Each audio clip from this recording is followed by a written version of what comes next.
दोस्तों, आज हम बात करने वाले हैं एक ऐसी किताब की जो शायद आपकी जिंदगी के सबसे बड़े सवाल का जवाब दे सकती है। किताब का नाम है स्टोलन फोकस और इसे लिखा है जोहन नहरी ने। यह किताब एक बहुत गहरी और अनकंफर्टेबल सच्चाई सामने रखती है। क्या सच में हम अपना फोकस खो चुके हैं या किसी ने हमसे उसे छीन लिया है? इस सवाल का जवाब ढूंढने के लिए लेखक ने सिर्फ थियोरीज पर भरोसा नहीं किया, बल्कि दुनिया भर के साइंटिस्ट्स, रिसर्चर्स और एक्सपर्ट से मिले, एक्सपेरिमेंट्स किए और खुद की जिंदगी को भी एक टेस्ट बना दिया। कहानी की शुरुआत खुद लेखक से होती है। जोहन नहरी बताते हैं कि एक समय था जब वे घंटों तक पढ़ सकते थे, एक किताब में पूरी तरह खो जाते थे। लेकिन धीरे धीरे उन्होंने महसूस किया कि उनका ध्यान टूटने लगा है। वो किताब खोलते, लेकिन कुछ ही मिनटों में उनका मन भटक जाता, उनका हाथ अपने आप फोन की तरफ बढ़ जाता। शुरुआत में उन्हें लगा कि शायद ये उनकी अपनी कमजोरी है, शायद उनकी विल पावर कम हो गई है। लेकिन जब उन्होंने अपने आसपास के लोगों को देखा तो उन्हें एहसास हुआ कि ये सिर्फ उनकी नहीं, बल्कि लगभग हर इंसान की समस्या बन चुकी है। धीरे धीरे उन्होंने इस समस्या की जड़ तक जाने का फैसला किया और जो उन्होंने पाया वह चौंकाने वाला था। आज की दुनिया में हमारा अटेंशन सबसे कीमती रिसोर्स बन चुका है। बड़ी बड़ी टेक कंपनियां हमारे समय को नहीं, बल्कि हमारे ध्यान को खरीदती और बेचती हैं। हम ऐप्स का इस्तेमाल नहीं कर रहे होते, बल्कि ऐप्स हमारा इस्तेमाल कर रही होती है। हर नोटिफिकेशन, हर स्क्रॉल, हर वीडियो इस तरह डिजाइन किया गया है कि हम जितना ज्यादा हो सके उतना ज्यादा समय उसमें बिताएं।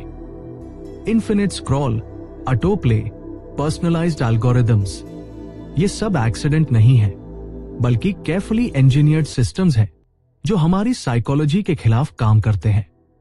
इसके बाद लेखक एक और खतरनाक कॉन्सेप्ट को समझाते हैं, स्विच कॉस्ट। जब हम एक काम से दूसरे काम में जाते हैं तो हमारा दिमाग तुरंत एडजस्ट नहीं करता। हर बार जब हम अपना ध्यान बदलते हैं, हमारा ब्रेन रीसेट होता है और हमें दोबारा डीप फोकस में आने में काफी समय लगता है। रिसर्च के अनुसार किसी भी इंटरप्शन के बाद वापस उसी लेवल के फोकस में आने में 20 से 25 मिनट तक लग सकते हैं। इसका मतलब यह है कि अगर हम हर थोड़ी देर में फोन चेक कर रहे हैं, नोटिफिकेशंस देख रहे हैं या किसी और डिस्ट्रैक्शन में जा रहे हैं, तो हम कभी भी वास्तव में डीप फोकस में पहुंच ही नहीं पाते। लेखक यह भी बताते हैं कि यह समस्या सिर्फ टेक्नोलॉजी तक सीमित नहीं है। हमारी पूरी मॉडर्न लाइफस्टाइल इस तरह बन चुकी है कि वो हमारे ध्यान को तोड़ती रहती है। Constant noise, pollution, stress, information overload, ये सब मिलकर हमारे दिमाग को थका देते हैं। हमारा ब्रेन नेचुरली डीप थिंकिंग के लिए बना है, लेकिन आज की दुनिया उसे शैलो और फास्ट प्रोसेसिंग की ओर धकेल रही है। इसी के साथ एक और बड़ी समस्या जुड़ी है, नींद की कमी। आज की जेनरेशन इतिहास में सबसे कम सो रही है और इसका सीधा असर हमारे फोकस, मेमोरी और इमोशनल स्टेबिलिटी पर पड़ता है। कहानी आगे बढ़ती है और बच्चों की दुनिया तक पहुंचती है। आज के बच्चे पहले से ज्यादा डिस्ट्रैक्टेड हैं। उनका ध्यान जल्दी भटकता है। उन्हें लंबे समय तक किसी एक चीज पर टिकना मुश्किल लगता है। इसका कारण सिर्फ उनकी आदतें नहीं है, बल्कि एजुकेशन सिस्टम, डिजिटल एक्सपोजर और लगातार मिलने वाला स्टिम्युलेशन भी है। इसी कॉन्टेक्स्ट में ADHD की बात भी आती है, जहां लेखक बताते हैं कि हर अटेंशन प्रॉब्लम को बीमारी मान लेना सही नहीं है। कई बार समस्या हमारे एनवायरनमेंट और लाइफस्टाइल में होती है, लेकिन सिस्टम आसान रास्ता चुनता है, लेबल करो और दवा दे दो। फिर लेखक एक बहुत ही इंटरेस्टिंग कॉन्सेप्ट इंट्रोड्यूस करते हैं, माइंड वॉन्डरिंग। जब हम कुछ नहीं कर रहे होते, तब हमारा दिमाग वास्तव में बहुत इंपॉर्टेंट काम कर रहा होता है। वो आइडियाज जेनरेट करता है, मेमोरीज को ऑर्गेनाइज करता है और फ्यूचर के बारे में सोचता है। लेकिन आज हम हर खाली पल को किसी ना किसी कंटेंट से भर देते हैं, चाहे वो सोशल मीडिया हो, म्यूजिक हो या वीडियोस।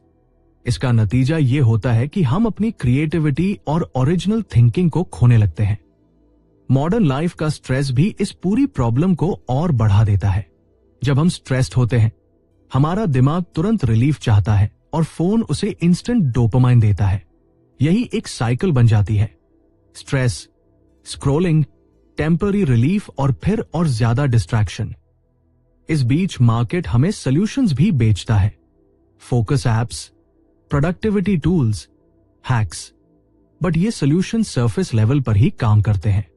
लेखक इसे क्रूएल ऑप्टिमिज्म कहते हैं, जहां सिस्टम पहले प्रॉब्लम क्रिएट करता है और फिर उसका ऐसा सॉल्यूशन देता है जो असली समस्या को हल नहीं करता, बल्कि हमें सिर्फ उम्मीद देता है। आखिर में लेखक इस निष्कर्ष पर पहुंचते हैं कि ये पूरी समस्या सिर्फ इंडिविजुअल लेवल पर नहीं है, बल्कि ये एक सिस्टेमिक इशू है। इसका मतलब ये नहीं कि हम कुछ कर नहीं सकते, बल्कि इसका मतलब यह है कि हमें सही जगह पर बदलाव करना होगा। हमें अपने एनवायरनमेंट को कंट्रोल करना होगा, डिस्ट्रैक्शंस को कम करना होगा, अपनी नींद को सुधारना होगा और बॉर्डम को दुश्मन मानने के बजाय उसे एक्सेप्ट करना होगा। सबसे महत्वपूर्ण बात यह है कि हमें खुद को दोष देना बंद करना होगा। कहानी का सबसे पावरफुल रियलाइजेशन यही है कि हम ब्रोकन नहीं हैं। हम बस एक ऐसी दुनिया में जी रहे हैं जो हमें लगातार डिस्ट्रैक्ट करने के लिए डिजाइन की गई है। लेकिन जैसे ही हमें यह समझ आ जाती है, हम अपने कंट्रोल को वापस लेना शुरू कर सकते हैं। अवेयरनेस ही पहला कदम है और छोटे छोटे चेंजेस ही बड़े बदलाव लाते हैं। तो दोस्तों, अगर आपको लगता है कि आप फोकस नहीं कर पा रहे हैं, तो खुद को दोष देना बंद कर दीजिए। आप अकेले नहीं हैं और यह सिर्फ आपकी कमजोरी नहीं है। लेकिन अच्छी बात यह है कि आपके पास अब समझ है, और जहां समझ होती है वहीं से बदलाव शुरू होता है। अगर आपको यह कहानी पसंद आई हो तो बुक्स ऑन माइक हिंदी को जरूर सब्सक्राइब करें, क्योंकि यहां हम सिर्फ किताबों की समरी नहीं देते, बल्कि आपकी सोच को बदलने वाली कहानियां लेकर आते हैं।